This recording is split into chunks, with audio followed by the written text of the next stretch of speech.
আমি আজকে জামের আইসক্রিম বানাবো। জামটাকে পরিষ্কার করে ধুয়ে নিয়েছি। এবার এতে দেবো জল, চিনি আর লেবু রস।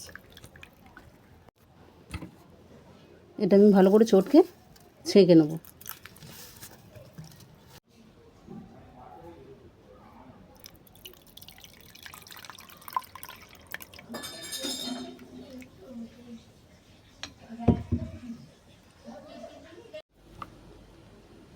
এরপর কর্নফ্লাওয়ারটাকে এতে গুলে নেব।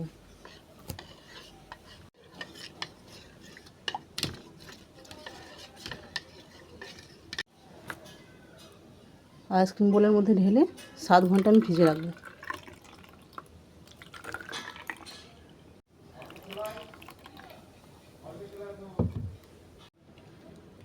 সাত ঘন্টা পর আমি ফ্রিজ থেকে বের করে তোমাদেরকে দেখাবো।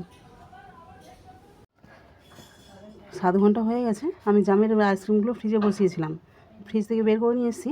এবার 3 সেকেন্ডের মতো আমি বাইরে বের করে রেখে দেবো।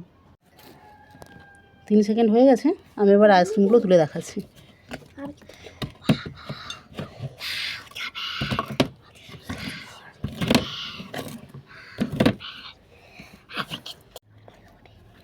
এইভাবে জামের আইসক্রিম বানিয়ে জানাও তোমাদের কেমন লেগেছে।